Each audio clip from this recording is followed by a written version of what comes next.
जय हिंद दोस्तों, जैन जी एग्जाम में आज आपका एक बार फिर से स्वागत है। आज अपन railway group D, NTPC, bank, SSC, railway और MP police, UP police, Bihar police, UPSI, MPSI, इन सब के लिए अपन वेरी इंपॉर्टेंट जीके के क्वेश्चन सॉल्व करेंगे। उसके साथ जीके के सारे डिटेल क्वेश्चन भी करेंगे। जो सारे प्रीवियस के क्वेश्चन है, आज अपन जो भी क्वेश्चन कर रहे हैं वो सारे प्रीवियस के क्वेश्चन है। हमने आपके लिए प्रीवियस के क्वेश्चन उठाए हैं। तो चलिए स्टार्ट करते हैं आज के इम्पोर्टेंट क्वेश्चन। बस आप पहले वीडियो को लाइक जरूर कर दीजिए और चैनल को सब्सक्राइब कर लीजिए। बस आप सिर्फ वीडियो को लाइक कर दीजिए और चैनल सब्सक्राइब करिए और पढ़िए इम्पोर्टेंट क्वेश्चन को। फर्स्ट इम्पोर्टेंट क्वेश्चन है, प्रीवियस वाला क्वेश्चन है, खरीफ और रबी की फसलें क्रमशः किस मौसम में उगाई जाती हैं? राइट आंसर है इसका ऑप्शन सी, यानी बरसात सर्दी के मौसम में उगाई जाती हैं। फैक्ट याद कर लीजिए, रबी और खरीफ की फसल से आप वो क्वेश्चन था और ये वाले फैक्ट हैं, इनमें से क्वेश्चन आपके एग्जाम में जरूर फंसेगा। पहला है, खरीफ फसलें वर्षा ऋतु में बोई जाती हैं और जून के जुलाई में बेची जाती हैं। दूसरा है, रबी फसलें सर्दी के मौसम में उगाई जाती तथा अक्टूबर के नवंबर में बेची जाती हैं। तीसरा है, खरीफ फसलों की कटाई सितंबर से अक्टूबर में होती है। चौथा है, रबी फसलों की कटाई मार्च से अप्रैल में होती है। पांचवा है, खरीफ फसलों को अधिक बरसात और नमी की आवश्यकता होती है। छठवां है, रबी फसलों को कम तापमान और सिंचाई की आवश्यकता होती है। सातवां है, खरीफ फसलों के प्रमुख उदाहरण धान, मक्का, बाजरा, ज्वार, सोयाबीन, मूंगफली, कपास है तथा रबी की फसलों का प्रमुख उदाहरण गेहूं, जौ, चना, सरसों, मटर तथा मसूर है। तथा नेक्स्ट है, खरीफ फसलें अधिकतर दक्षिण पश्चिम मानसून पर निर्भर होती हैं। और 10वां है, रबी फसलें सिंचाई और सर्दी के मौसम पर निर्भर करती हैं। ये वाली आपको कैसे लग रहे हैं कि हमने आपको पहले एक प्रीवियस का क्वेश्चन करवा दिया है, उसके संबंधित सारे फैक्ट भी करवा दिए हैं। अब आपके एग्जाम में इन्हीं में से क्वेश्चन फंस जाएगा, इसलिए आप अच्छे से पढ़िए और वीडियो को लाइक करिए, क्योंकि हम आपके लिए सारे इंपॉर्टेंट क्वेश्चन लगा रहे हैं। और जो भी 2025 में एग्जाम होना है, आगे भी जो भी एग्जाम होगा, उन सब के लिए इम्पोर्टेंट रहेगा। तो नेक्स्ट प्रीवियस का क्वेश्चन है, जब पुरस्कार पहली बार बनाया गया था, केवल राष्ट्रीय आयरिश और दक्षिण अफ्रीका और बाद में जिम्बाब्वे नागरिक द्वारा लिखित उपन्यास की पुरस्कार प्राप्त करने के पात्र थे। यह कथन निम्नलिखित में से किस पुरस्कार से संबंधित है? राइट आंसर ऑप्शन बी, यानी बुकर पुरस्कार संबंधित है। ये वाला क्वेश्चन आपकी प्रीवियस में आया था, इससे संबंधित आपको हम इम्पोर्टेंट फैक्ट दे रहे हैं, ये वाली भी पढ़ लीजिए। पहला है, बुकर पुरस्कार की स्थापना 1969 में हुई थी। दूसरा है, शुरू में यह राष्ट्रमंडल, आयन मंडल और दक्षिण अफ्रीका के लेखकों को दिया जाता था। तीसरा है, यह पुरस्कार अंग्रेजी में लिखे और यूके में प्रकाशित उपन्यासों को दिया जाता था। चौथा है, विजेता को 50,000 पाउंड की राशि दी जाती थी। पांचवा, इस बुकर प्राइज फाउंडेशन द्वारा आयोजित किया जाता है। छठा है, 2002 से इसका नाम मैन बुकर प्राइज रखा गया था, लेकिन 2019 में फिर से इसका नाम बुकर प्राइज कर दिया गया है। आठ, पहले विजेता पीएच नेव्वे थे, उनके उपन्यास थे समथिंग टू आंसर फॉर के लिए दिया गया था। नौवां है, भारतीय विजेताओं में सलमान रसूदी, अरुंधति राय, किरण देसाई और अरविंद अडागिया शामिल हैं। 2023 में पॉन लेंस को प्रोफेट सॉन्ग के लिए बुकर पुरस्कार मिला था। तीसरा क्वेश्चन ये है, सभी के लिए अफोर्डेबल एलईडी उजाला द्वारा उन्नत ज्योति किस वर्ष शुरू की थी? ये वाला एग्जाम में आया हुआ क्वेश्चन है। राइट आंसर ऑप्शन बी, यानी 2015 में हुई थी। इससे संबंधित इंपॉर्टेंट फैक्ट है, ये वाले आप याद कर लीजिए। पहला है, शुरुआत की तिथि 1 मई 2015 है। दूसरा है, लॉन्च करने वाला मंत्रालय बिजली मंत्रालय, मिनिस्टर ऑफ पावर, भारत सरकार है। तीसरा है, क्रेनबेन एजेंसी, ऊर्जा क्षमता bureau, bureau of energy efficiency, BEE और BESL यानी एनर्जी इफिशिएंसी सर्विस लिमिटेड है। चौथा है, मुख्य उद्देश्य घर घर सस्ते दामों पर एलईडी बल्ब उपलब्ध कराना है। पांचवा है, मुख्य नारा हर घर उज्ज्वला। छठवां है, लक्ष्य बिजली की खपत घटाना और ऊर्जा की बचत बढ़ाना है। सातवां है, लाभ ऊर्जा बचत, कार्बन उत्सर्जन में कमी और बिजली बिलों में राहत है। आठवां है, WESL का स्वामित्व एनटीपीसी, PFC, REC और पावर ग्रिड के संयुक्त उपक्रम के रूप में है। नौवां है, 2019 तक उपलब्ध देश भर में 36 करोड़ से अधिक एलईडी बल्ब वितरित किए गए हैं। 10वां है, प्रभाव इस योजना से लाखों यूनिट बिजली की बचत और करोड़ों रुपए की आर्थिक बचत हुई है। हम आपको जो वाली फैक्ट करवा रहे हैं आप उनका नोट्स बना के जरूर रखिए और एग्जाम टाइम पर इन सबको नोट्स पढ़ लेना, आपके क्वेश्चन इसी में से फंसेंगे। नेक्स्ट क्वेश्चन है आजीविका राष्ट्रीय ग्रामीण आजीविका मिशन यानी NRLM का नाम बदलकर किस वर्ष दीनदयाल अंत्योदय योजना रख दिया गया है? इंपॉर्टेंट क्वेश्चन है। राइट आंसर ऑप्शन डी यानी 2015 में बदल दिया गया था। इसका इंपॉर्टेंट फैक्ट ये रहे शुरुआत राष्ट्रीय ग्रामीण आजीविका मिशन की शुरुआत 2011 में की गई थी। इसका नाम परिवर्तन 2015 में इसे दीनदयाल अंत्योदय योजना का नाम दिया गया था। लॉन्च करने वाला मंत्रालय ग्रामीण विकास मंत्रालय मिनिस्ट्री ऑफ रूरल डेवलपमेंट है। चौथा है मुख्य उद्देश्य ग्रामीण गरीबी परिजनों को स्वयं रोजगार और आजीविका के अवसर प्रदान कराना है। पांचवा है मुख्य फोकस गरीबी महिलाओं को स्वयं सहायता समूह से जोड़ना है। छठवां मॉडल है एक परिवार एक महिला सदस्य एक SHG के सिद्धांत पर आधारित है। सातवां है दृष्टि गरीबी उन्मूलन और आर्थिक आत्मनिर्भरता को बढ़ावा देना है।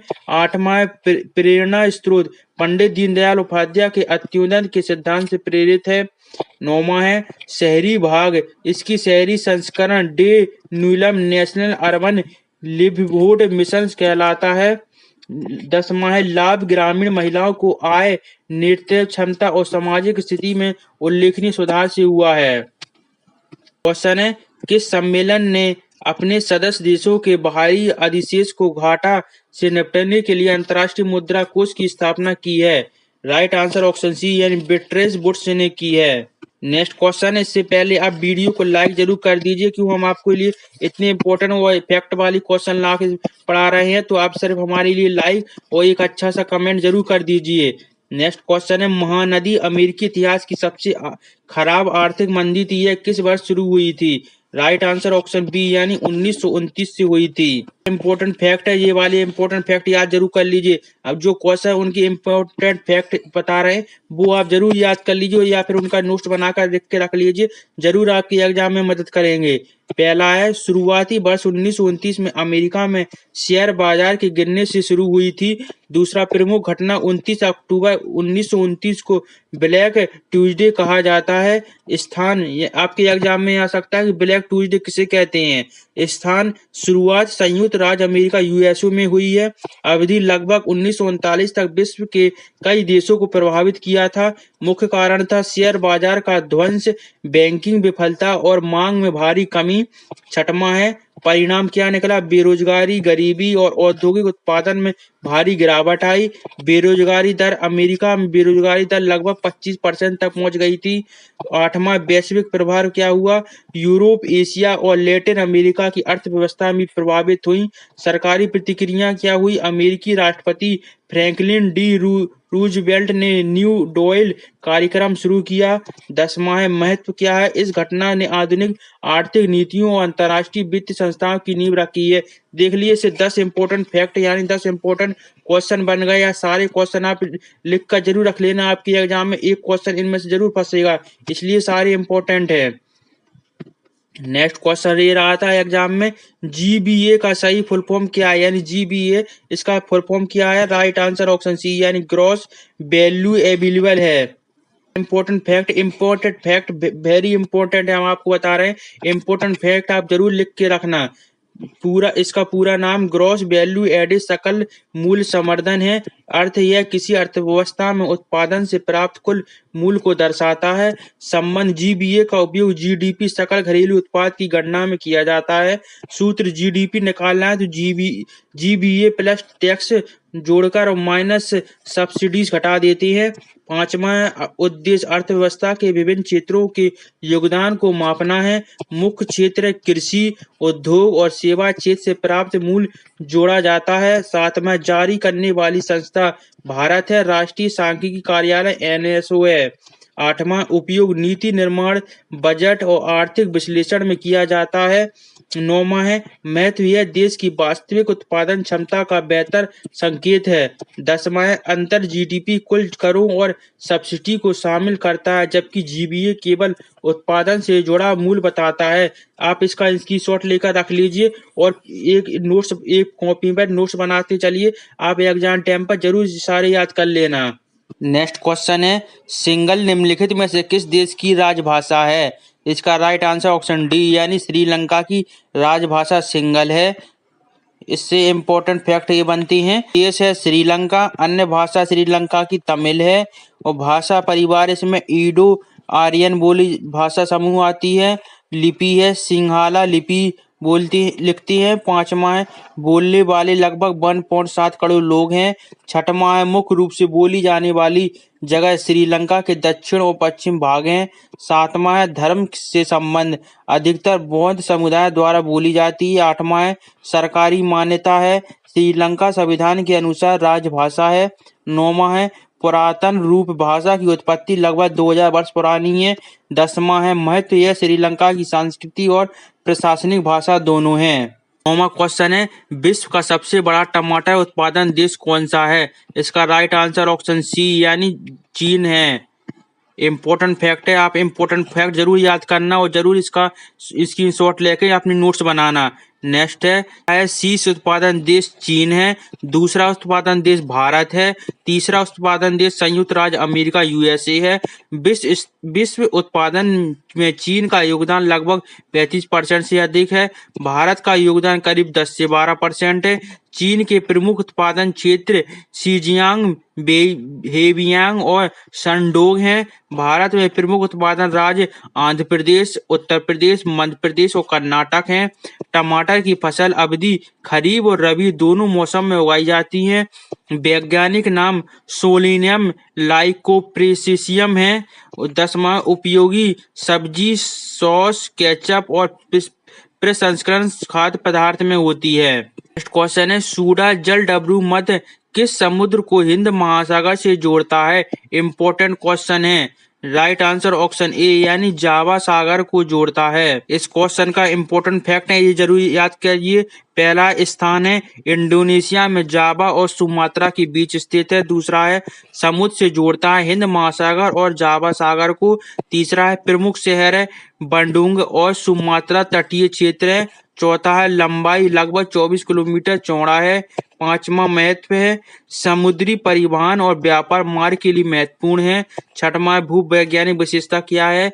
यह क्षेत्र ज्वालामुखी और भूकंपीय रूप से सक्रिय है। सातवां है प्रमुख ज्वालामुखी क्राकाटोआ ज्वालामुखी जल डमरू मध्य में स्थित है। आठवां जलमार्ग का उपयोग तेल और अन्य समुद्री माल की आवाजाही में होता है। नौवां है पर्यटन समुद्री पर्यटन और क्रूज नौकायन के लिए प्रसिद्ध है। 10वां है सामाजिक महत्व यह जलमार्ग दक्षिण पूर्व एशियाई में नौसैनिक रणनीति के लिए महत्वपूर्ण है। आपको जो इम्पोर्टेंट फैक्ट करवा रहे हैं उसको आप जरूर लिख के रखिए क्योंकि हम बता रहे हैं वेरी इंपॉर्टेंट, इसी में से आपके एग्जाम के क्वेश्चन बनेंगे। हर एक क्वेश्चन की हम आपको 10 इंपॉर्टेंट फैक्ट जरूर लिखवा रहे हैं।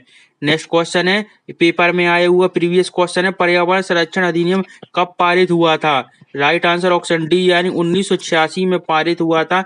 इम्पोर्टेंट फैक्ट है इसके साल 1986 में पारित हुआ था। दूसरा है लॉन्च का कारण है 1984 में भोपाल गैस त्रसादी के कारण हुआ था। तीसरा है लॉन्च करने वाला मंत्रालय पर्यावरण वन और जलवायु परिवर्तन मंत्रालय है। चौथा है मुख्य उद्देश्य पर्यावरण की सुरक्षा और संरक्षण है। पांचवा अधिनियम की धारा 3 के तहत सरकार को व्यापक शक्ति है। छठवां है प्रमुख प्रावधान प्रदूषण नियंत्रण औद्योगिक गतिविधियों का नियंत्रण है। सातवां अधिकारक केंद्र सरकार को पर्यावरण सुरक्षा के लिए नियम बनाने का अधिकार मिलता है। आठवां है सजा उल्लंघन करने पर जुर्माना और कारावास हो सकती है। नौवां है संबंधित नियम जल वायु और औद्योगिक प्रदूषण नियंत्रण के नियम है। 10वां है महत्व भारत में पर्यावरण कानून की नींव रखी है। नेक्स्ट क्वेश्चन है निम्नलिखित में से किस कार्य के लिए भीकाजी रुस्तम कामा को जाना जाता है? राइट आंसर है ऑप्शन ए यानी भारतीय राष्ट्रीय ध्वज फहराने के लिए जानते हैं। इनकी इम्पोर्टेंट फैक्ट ये रहे आपके, आप इम्पोर्टेंट फैक्ट जरूर अच्छे से पढ़िए। पहला है पूरा नाम भीकाजी रुस्तम कामा है। जन्म इनका 24 सितंबर 1861 में मुंबई महाराष्ट्र में हुआ था। मुख्य कार्य भारतीय स्वतंत्रता संग्राम में सक्रिय थे। महत्वपूर्ण योगदान, विदेशी भूमियों में भारत का स्वतंत्रता झंडा फहराया था। 5वां है राजनीतिक भूमिका, भारतीय राष्ट्रीय कांग्रेस और स्वतंत्रता संगठनों में सक्रिय थे। 6वां प्रसिद्ध झंडा, 1907 में जर्मनी में भारतीय राष्ट्रीय झंडा फहराया था। 7वां पितृभूमि के लिए बलिदान, ब्रिटिश हुकूमत के विरोध में सक्रिय रहे थे। 8वां संपर्क, लंदन, पेरिस और जर्मनी में क्रांतिकारी गतिविधि की थी। 9वां मृत्यु, 13 अगस्त 1936 में इनकी मुंबई में मृत्यु हुई थी। 10वां महत्व, भारत की स्वतंत्रता संग्राम की अग्रणी महिला क्रांतिकारी। क्वेश्चन है, वर्ष 1919 में हंटर आयोग गठन निम्नलिखित में से किस घटना की जांच के लिए किया गया था? एग्जाम में ऐसे क्वेश्चन आते हो, ऐसी लैंग्वेज में आती है, इसलिए हम पहले आपको एक क्वेश्चन करवा रहे हैं, फिर उसके फैक्ट करवाते हैं, जिससे आपको क्वेश्चन और फैक्ट अच्छे से याद हो जाए। राइट आंसर ऑप्शन बी यानी जलियांवाला बाग नरसंहार के लिए। अगर आपको क्वेश्चन और फैक्ट अच्छे लग रहे हैं तो आप वीडियो लाइक कीजिए और चैनल को सब्सक्राइब जरूर कर लीजिए। इसका इम्पोर्टेंट फैक्ट ये रहा, संस्थापक वर्ष 1919 में हुआ था। उद्देश्य, जलियांवाला बाग हत्याकांड की जांच करने के लिए। मुख्य घटक है 13 अप्रैल 1919 को अमृतसर में हुई हिंसा के कारण। चौथा है, मुख्य व्यक्ति जनरल डायर द्वारा गोलियां चलाने पर। 5वां आयोग अध्यक्ष लॉर्ड विलियम हंटर थे। 6वां रिपोर्ट पीस की 1920 में। 7वां निष्कर्ष निकला, आम जनता पर गोलीबारी की निंदा, लेकिन डायर पर कठोर कार्रवाई नहीं हुई।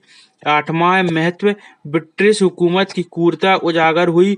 9वां है जन प्रतिक्रिया, भारतीय स्वतंत्रता आंदोलन को गति मिली। 10वां परिणाम, भविष्य में ब्रिटिश प्रशासन में सुधार और भारतीय नेताओं की मांग तेजी हुई। क्वेश्चन, तमांग सैलो लोकगीत निम्नलिखित में से किस राज्य से संबंधित है? अब अन्य राज्य के ऐसे वाले लोकगीत और संगीत आने लगे हैं।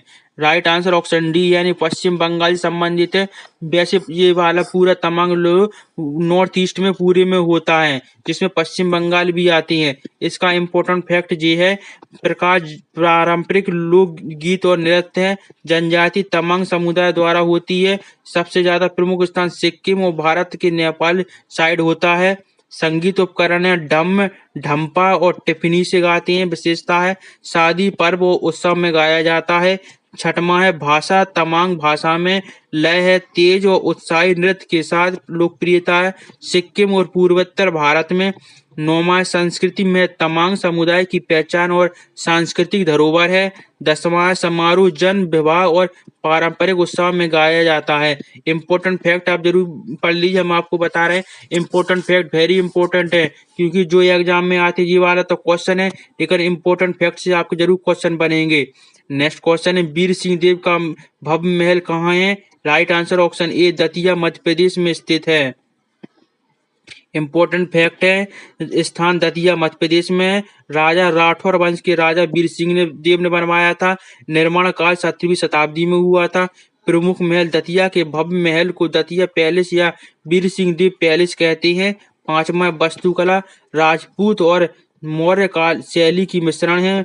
6वां भव्यता, महल के भीतर बड़े हॉल, बरामदे और सुंदर झरोखे हैं। 7वां सामाजिक महत्व, किले और प्रशासनिक क्षेत्र के रूप में। 8वां पर्यटन, मध्य प्रदेश का प्रमुख ऐतिहासिक स्थल है। 9वां सांस्कृतिक महत्व, दतिया की राजपूत विरासत का प्रतीक है। 10वां विशेष आकर्षण, महल की ऊंचाई और विशाल प्रांगण। क्वेश्चन है, धुआंधार जलप्रपात कहाँ पर स्थित है? राइट आंसर ऑप्शन ए यानी मध्य प्रदेश के जबलपुर में स्थित है। इम्पोर्टेंट फैक्ट है, स्थान जियोग्राफी से संबंधित है, इसलिए आप अच्छे से पढ़िए। स्थान जबलपुर मध्य प्रदेश में स्थित है। नदी नर्मदा नदी पर स्थित है। ऊंचाई लगभग 335 मीटर है। 7वां विशेषता, गिरते पानी से उठने वाले धुएं जैसा कोहरा होता है। 5वां पर्यटन स्थल, जबलपुर का प्रमुख प्राकृतिक आकर्षण है। 6वां सर्वोत्तम समय, मानसून और बारिश के मौसम में। 7वां आसपास पुल और पर्यटन दृष्टि बिंदु है। 8वां सांस्कृतिक महत्व, नर्मदा नदी और धार्मिक पर्यटन है। 9वां सुविधाएं, पार्किंग, फूड स्टॉल और नाव की सुविधा है। 10वां स्थानीय नाम, धुआंधार का अर्थ है धुएं जैसा पानी का झरना। क्वेश्चन है, उस्ताद अलाउद्दीन खान साहब मध्य प्रदेश के किस शहर से थे? राइट आंसर ऑप्शन सी यानी मैयर सतना से थे। नेक्स्ट क्वेश्चन है, the Bloomsbury anthology of great Indian poems के लेखक कौन है? राइट आंसर ऑप्शन सी यानी अभय कुमार जी हैं। इम्पोर्टेंट फैक्ट है इनसे संबंधित, संस्थापक अभय कुमार है। पुस्तक का नाम the Bloomsbury anthology of great Indian poems, प्रकाशन वर्ष 2021, प्रकाशक ब्लूमबरी पब्लिकेशन द्वारा। भाषा अंग्रेजी में, संग्रह का विषय भारतीय कविता और कवियों का संकलन, सातवां विशेषता 3000 वर्ष की कविताओं का समावेश, आठवां भाषाई विविधता, 28 भारतीय भाषाओं के कवियों की रचना शामिल है, नौवां सांस्कृतिक महत्व, भारतीय कविता की विविधता और गहराई को अंतर्राष्ट्रीय पाठकों तक पहुंचाना है, दसवां है प्रमुख योगदान अभय कुमार की कविताएं और संग्रह भारतीय साहित्य की पहचान को विश्व स्तर पर प्रस्तुत करते हैं। नेक्स्ट इंपॉर्टेंट क्वेश्चन है, विश्व स्वास्थ्य संगठन WHO का मुख्यालय कहाँ स्थित है? राइट आंसर ऑप्शन सी यानी स्विट्जरलैंड में स्थित है। इंपॉर्टेंट फैक्ट है, इंपॉर्टेंट फैक्ट आप जरूर पढ़िए अच्छे से। पहला है पूरा नाम इसका वर्ल्ड हेल्थ ऑर्गेनाइजेशन, विश्व स्वास्थ्य संगठन है। मुख्यालय जिनेवा स्विट्जरलैंड है। स्थापना है वर्ष 7 अप्रैल 1948 को हुई थी। संगठन का उद्देश्य विश्व में स्वास्थ्य को बढ़ावा देना और बीमारियों को नियंत्रण करना है। 5वां सदस्य 194 देश हैं। महत्वपूर्ण दिन 7 अप्रैल को वर्ल्ड हेल्थ डे मनाया जाता है। 7वां है सक्रिय क्षेत्र, टीकाकरण, रोग नियंत्रण, स्वास्थ्य शिक्षा, महामारी प्रबंधन। 8वां है संगठन संरचना, महासभा, कार्यकारी बोर्ड की सचिवालय। 9वां प्रमुख कार्य कोविड-19, मलेरिया, पोलियो और अन्य वैश्विक स्वास्थ्य मुद्दों पर दिशा निर्देश देना। 10वां सांकेतिक महत्व, वैश्विक स्वास्थ्य नीतियों और मानकों का निर्धारण करना है। तो आपकी इम्पोर्टेंट फैक्ट पूरे सारे क्वेश्चन कंप्लीट हो चुके हैं। अगर आपको वीडियो अच्छी लगी है तो वीडियो को आप लाइक जरूर कर लीजिए और अपने प्यारे चैनल को सब्सक्राइब जरूर कीजिए। आप वीडियो को लाइक और चैनल सब्सक्राइब, एक छोटा सा अच्छा सा कमेंट भी आप कर दीजिए कि आपको वीडियो कैसी लगी है और आपको कौन से क्वेश्चन चाहिए, किस टॉपिक पे क्वेश्चन चाहिए वो भी सब बताइए। हम आपके लिए सारे लेके आएंगे और आपका पेपर निकाल पास कराने में पूरी हेल्प करेंगे। तो दोस्तों पढ़ते रहिए, मिलते हैं फिर अपनी नेक्स्ट वीडियो में।